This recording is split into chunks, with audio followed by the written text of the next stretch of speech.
ابتدا ہے رب جلیل کے بابرکت نام سے جو نہایت ہی مہربان اور رحم کرنے والا ہے۔ السلام علیکم ناظرین، آج ہم آپ کو سیر کروانے کے لے کر جا رہے ہیں کوکاف میں بسے ہوئے ایک ایسے ملک کی جہاں کی لڑکیوں کو اگر پریاں بھی کہا جائے تو غلط نہ ہوگا، اور جس کے باہمت نوجوان آج بھی روس سے اپنی آزادی کی جنگ لڑ رہے ہیں۔ اس ملک کا نام چیچنیا ہے۔ اس ملک چیچنیا کی انسانی تاریخ اتنی ہی پرانی ہے جتنی ساتھ کے ہمسایہ ممالک آذربائیجان اور جارجیا کی۔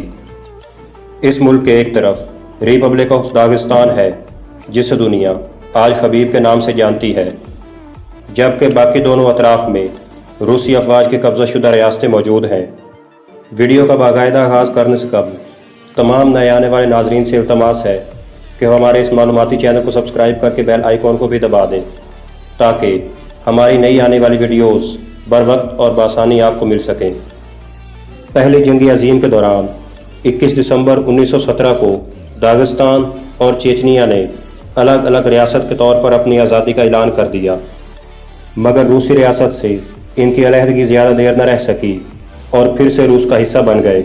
سوویت یونین کے اتحاد کے دنوں میں روس کا یہ جغرافیائی علاقہ روس کے لیے بہت زیادہ اہمیت کا حامل تھا۔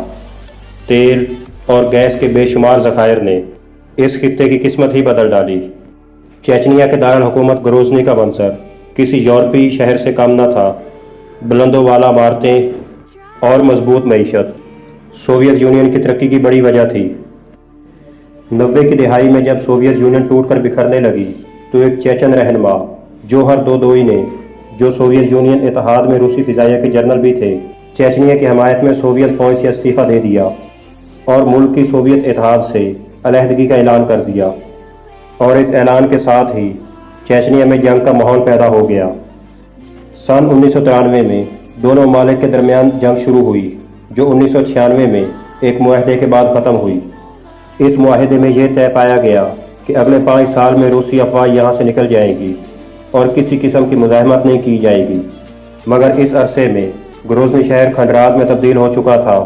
رشیا نے اپنا وعدہ نبھانے کی بجائے ستمبر 1999 میں ماسکو میں ہونے والے بم دھماکوں کا الزام چیچنیا پر لگا کر دوبارہ اپنا قبضہ جما لیا، اور تب سے روسی افواج چیچنیا میں اپنے پنجے گڑائے بیٹھی ہے۔ رشیا کے یہاں قبضے کی سب سے اہم وجہ چیچنیا کی جغرافیائی اہمیت اور قدرتی وسائل سے مالا مال ہونا ہے، جس کی وجہ سے رشیا کبھی بھی یہ ملک چھوڑنا نہیں چاہتا۔ ساتھ ہی ساتھ رشیا کو یہ بھی خطرہ ہے کہ اگر یہ ملک آزاد ہو گیا تو آزادی کی یہ لہر پورے کوکاف کے خطے کو اپنی لہر میں لے لے گی۔ یہی وجہ ہے کہ رشیا نے اس خطے میں مسلمانوں پر بہت مظالم کیے ہیں۔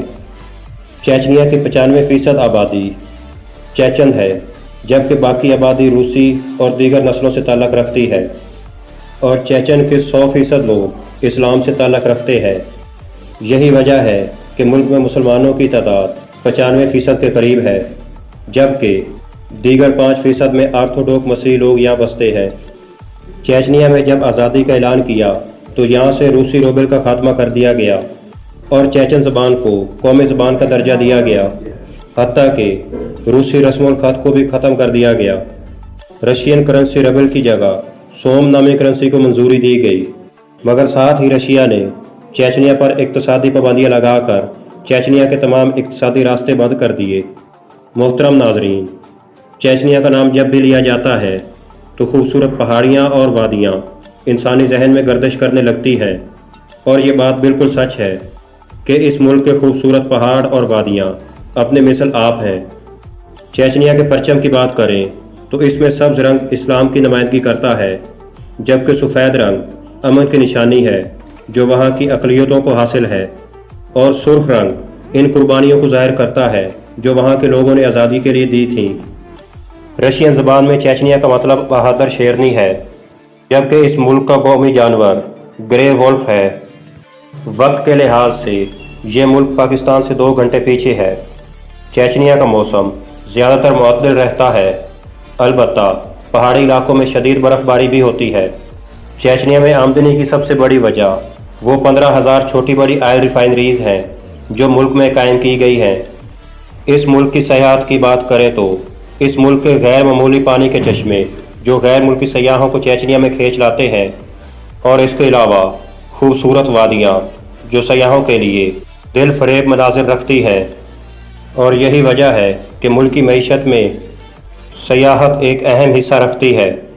یہاں کی مقامی آبادی بھیڑ بکریاں اور گھوڑے پال کر گزارا کرتی ہے، جبکہ کچھ علاقوں میں لوگوں کا روزگار زراعت سے بھی وابستہ ہے۔ چیچنیا کے بہادر فوجی جوان جنہوں نے یوکرائن جنگ میں روس کا ساتھ دیا تھا اور دوسری جنگ عظیم میں جرمن افواج کو دھول چٹائی تھی، اصل روس کی کمزوری بھی ہیں اور انہیں روس کبھی بھی کھونا نہیں چاہتا۔ شاید یہی وجہ ہے کہ روس نے یہاں پر تعلیمی نظام اور ترقی میں اربوں روبیل خرچ کر دیے ہیں۔ جنگ کے دوران ملک میں بے روزگاری کی شرح 70% تک پہنچ چکی تھی، جو کہ اب کم ہو کر 20% رہ چکی ہے۔ روسی شہروں سے چیچنیا بذریعہ ٹرین، بس اور ہوائی جہاز بآسانی سے پہنچا جا سکتا ہے، جبکہ ماسکو سے گروزنی روزانہ کی بنیاد پر کئی پروازیں آتی جاتی رہتی ہیں۔ سال 2010 میں جب دنیا کے کئی ممالک میں لوگ نبی آخری زمان حضرت محمد صلی اللہ علیہ وآلہ وسلم کی شان میں گستاخی کرنے والوں کے خلاف جمع ہونا شروع ہوئے، تو چیچنیا کے دارالحکومت گروزنی میں 10 لاکھ چیچن افراد نے احتجاج میں شرکت کر کے اس بات کا یقین دلایا کہ اپنے نبی پاک کی شان میں گستاخی کسی بھی صورت میں برداشت نہیں کی جائے گی۔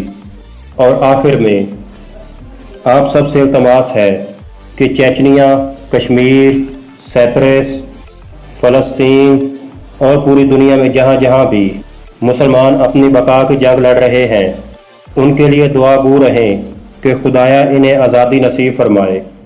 آمین ثم آمین۔